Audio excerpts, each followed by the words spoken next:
നിങ്ങളുടെ അച്ഛമ്മ ഒരുമിച്ച് ബിസിനസ് ചെയ്യുന്ന കാലത്ത് വാങ്ങിയ സ്ഥലം. അതിൽ ഇവരുടെ വിഹിതം അവിടുത്തെ പാവങ്ങൾക്ക് ഇഷ്ടദാനം നൽകി. അതൊരു വലിയ കാര്യമല്ലേ മിസ്റ്റർ ശിവൻ? ആയിക്കോട്ടെ, പക്ഷേ എനിക്ക് അവകാശപ്പെട്ട എന്റെ സ്ഥലത്ത് എനിക്ക് കൺസ്ട്രക്ഷൻ തുടങ്ങണം. ആ കോളനിയുടെ പുറകെ ഞാൻ എന്ത് ചെയ്തിട്ടെന്താ? ഞങ്ങളുടെ ലാൻഡിലേക്കുള്ള വഴി മുടക്കിയാണ് ആ തെണ്ടി കോളനി അവിടെ ഇരിക്കുന്നത്. തെണ്ടി കോളനി അല്ല, ലീല കോളനി. അതവിടുന്ന് മാറ്റാൻ എന്തും ഞാൻ ചെയ്യും.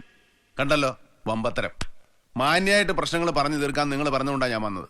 അല്ലാതെ കണ്ണി കണ്ടിടത്തൊക്കെ ഞങ്ങളുടെ കുടുംബത്തെ അച്ഛനെയും പുലിയായിട്ട് പറഞ്ഞു നടക്കുന്ന ഇവരുമായിട്ട് വർത്തമാനത്തിരിക്കാൻ മാത്രം മണ്ടരല്ല ഞാൻ. ഇതങ്ങനെ പറഞ്ഞു തീരെയില്ല. പിന്നെ എങ്ങനെ തീർക്കാനാ ഉദ്ദേശം? ശിവൻ എങ്ങനെ തീർക്കണം? അങ്ങനെ തീർക്കാം, പറഞ്ഞു തീർക്കാം, തല്ലി തീർക്കാം, പൊളിച്ചു തീർക്കാം. ഇനി ഒന്നായിട്ട് അങ്ങനെ തീർക്കണമെങ്കിൽ അങ്ങനെയും ചെയ്യാം. ഞാൻ എല്ലാത്തിനും റെഡി. പൊളിച്ചു തന്നെ തീർക്കാം. കാശ് കൊടുത്താൽ ഒഴിഞ്ഞു പോകാൻ കോളനിക്കാർ തയ്യാറായാൽ പിന്നെ അത് പൊളിക്കാൻ എനിക്ക് ആരുടെയും സമ്മതം വേണ്ടല്ലോ. വിവരക്കേടാണ് ശിവ. കാശെന്ന് കേൾക്കുമ്പോ കണ്ണു മഞ്ഞളിക്കുന്നതും വാല ചുരുട്ടുന്നതും നിങ്ങളെ പോലുള്ള പണക്കാരാ. കാശിനേക്കാൾ ആത്മാഭിമാനത്തിന് വില കൽപ്പിക്കുന്നവരാ കാടിയാണെങ്കിലും മൂടിക്കുടിക്കുന്ന പാവപ്പെട്ടവർ. പട്ടിണിയും പരിവട്ടവും അനുഭവിച്ച് നടന്ന കാലത്ത് അവിടെ ഒരു കൂരപ്പുരയിൽ ഞാനും എന്റെ അച്ഛനും അമ്മയും കൂടെ താമസിച്ചിട്ടുണ്ട്.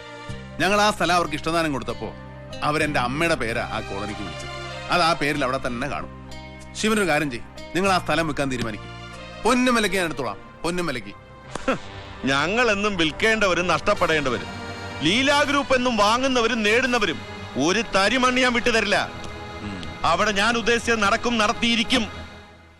സാറ് തരുന്ന ഉറപ്പിൽ വേണം എനിക്ക് ഇവിടെ നിന്ന് ഇറങ്ങാൻ. കാര്യങ്ങൾ ഞാൻ ഒന്നുകൂടെ പഠിക്കട്ടെ, എന്നിട്ട് വിളിക്കാം.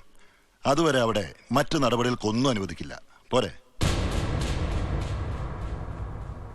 ശിവ, പഴയ കല്ലായി പാലത്തിന് 100-200 കൊല്ലം പഴക്കണ്ടെന്ന് കേട്ടിട്ടുണ്ട്. പക്ഷേ 200 വയസ്സുള്ളവരാരും ആ പാലത്തിന്റെ മേലെ കൂടെ നടന്നതായി കേട്ടിട്ടില്ല.